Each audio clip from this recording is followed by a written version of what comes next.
નમસ્કાર, મહિપતસિંહ ચૌહાણ છું.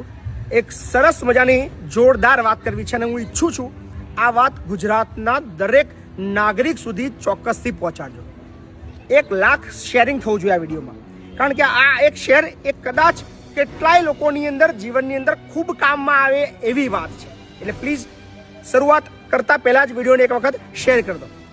ગુજરાત સરકારના એક જોરદાર કાયદાની મારે તમને વાત કરવી છે. એક એવો નિયમ છે જે રોજ કામમાં આવે એવો છે. તમે ક્યારેક વાહન લઈને નીકળતા હોય છે, તમને રોજ અકસ્માત જોવા મળે છે. અત્યારે સાધનોની સંખ્યા એટલી બધી વધી ગઈ છે કે દરરોજ અકસ્માતો થાય છે. પણ રાજ્ય સરકાર, આપણી ગુજરાત રાજ્ય સરકાર તરફથી એક જોરદાર નિયમ બનાવવામાં આવ્યો છે કે આપણા ગુજરાત સરહદની અંદરમાં કોઈ પણ નાગરિક, એ ચાહે ગુજરાતનો હોય કે ગુજરાત બહારનો હોય, કોઈ એના આઈ કાર્ડની જરૂર નથી, કોઈ પણ પ્રકારના કાર્ડની જરૂર નથી, કોઈ પણ પ્રકારના કશું જ એનું પાસે મેડિકલનું કાર્ડ ના હોય ચાલશે. સીધું જ એની ટ્રીટમેન્ટ 50,000 રૂપિયા સુધીની સહાય એ રાજ્ય સરકાર ભોગવે છે. એટલે કે કેવી રીતે લાભ મળે છે તમને સવિસ્તાર આ માહિતી આપું છું. વિડીયોને પહેલા એક વખત શેર કરો. ગુજરાત સરહદની અંદર કોઈ પણ વ્યક્તિનું અકસ્માત થાય છે. અકસ્માત થયાના પ્રથમ 48 કલાક અને ટોટલ 50,000 રૂપિયા સુધીની જે ખર્ચ છે એ ગુજરાત સરકાર ભોગવતી હોય છે. એટલે કે માની લો કોઈ પણ વ્યક્તિનું એક્સિડન્ટ થાય, તમારે ગુજરાત રાજ્યના કોઈ પણ હોસ્પિટલની અંદર એને લઈ જવાના. એ ચાહે ખાનગી હોય, એ ચાહે ટ્રસ્ટ સંચાલિત હોય, એ ચાહે સરકારી હોય, એની કાઇન્ડ ઓફ હોસ્પિટલની અંદર તમારે લઈ જવાના. એની પ્રાથમિક સારવાર માટેની જે ખર્ચની રકમ છે મહત્તમ 50,000 રૂપિયા, યાદ રાખજો, એ તમારે ચૂકવવાની નથી. પ્રથમ 48 કલાક સુધી સારવાર દરમિયાન જેટલો પણ ખર્ચો થાય એમાં તમારે 1 પણ રૂપિયો નહીં ભરવાનો. જો તમારી પાસે કોઈ પણ હોસ્પિટલ વાળો પૈસા માંગે, મહિપતસિંહને ફોન કરો.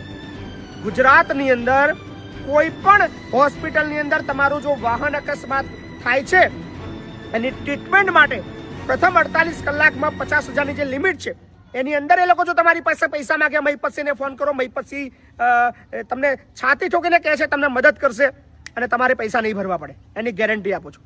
હમણાં જે કિસ્સો બન્યો, આ વિડીયો બનાવવાનું કારણ પણ એ જ છે.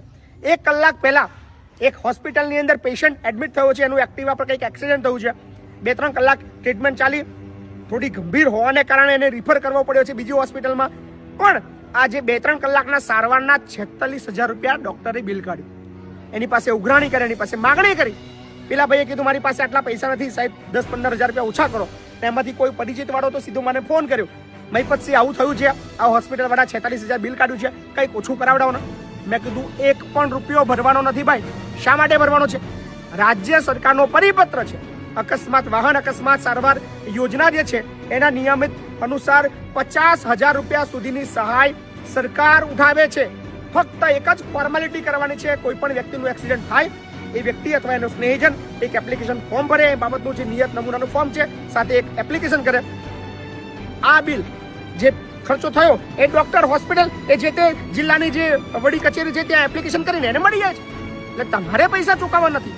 છતાં પણ જો અકસ્માત દરમિયાન 50,000થી નીચેની રકમ તમારી પાસે કોઈ પણ હોસ્પિટલ માગણી કરે, પ્રથમ 48 કલાક મહિપતસિંહનો સંપર્ક કરજો. 1 પણ રૂપિયો તમને ભરવાનો નહીં આવે, ગેરંટી આપું છું. એટલે બહુ જોરદાર યોજના છે. ગભરાવાનું છે નહીં, ડરવાનું છે નહીં, ચિંતા કરવાની નથી. અને તમામ હોસ્પિટલો અહીંયા એવું નહીં કે ભાઈ સરકારી છે કે પ્રાઇવેટ છે કે ફલાણી ઢીકણી ટ્રસ્ટની છે, કશું જ નહીં. સરકારનો પરિપત્ર છે. એક જ વસ્તુ યાદ રાખવાની, જાગૃત બનશો, તાકાતથી વાત કરશો તો તમારા પૈસા બચશે. હમણાં જ 1 કલાક પહેલા મહિપતસિંહે 46,000 રૂપિયા એક જણના બચાયા. તો મારી ઈચ્છા થઈ કે 46 એક જણા બચાયા. આવા તો ગુજરાતની અંદર અસંખ્ય લોકો છે, આપણે વધારે પૈસા બચાવીએ. એટલે જેને પણ એક્સિડન્ટ થાય પ્રથમ 48 કલાક દરમિયાન વધુમાં વધુ 50,000ની ઉપર બિલ થાય તો તમારે ભાઈ આપી દેવાના. એની અંદર મહિપતસિંહ ફોન નહીં કરવાનો. પણ 50,000 રૂપિયા અને પ્રથમ 48 કલાકનો જે ખર્ચ છે એ રાજ્ય સરકાર ભોગવે છે. એનો મહત્તમ લાભ લેવાનો. ફડે એવું નહીં કે આપણે પૈસાવાળા છે એટલે ખીચામાં હાથ નાખીને આપી દેવાના. કદાચ ગરીબ લોકો છે, ચિંતા કરવાની. કોઈ હોસ્પિટલ ના માને, મહિપતસિંહનો સંપર્ક કરજો. નીચે નંબર આપ્યો છે. ફક્ત તમારું નામ લખો, હોસ્પિટલનું નામ લખો, જગ્યા લખો અને કહેજો કે ડોક્ટર પૈસાની માગણી કરે છે. મહિપતસિંહ તમને મદદ કરશે. ચિંતા ના કરજો. વિડીયોને શેર કરજો અને રાજ્ય સરકારની આ યોજનાનો મહત્તમ લાભ મળે, લોકો સુધી પહોંચે એવું કામ કરજો. મહિપતસિંહ તમારી સાથે છે અને કાયદો જાણશો તો ફાયદામાં રહેશો.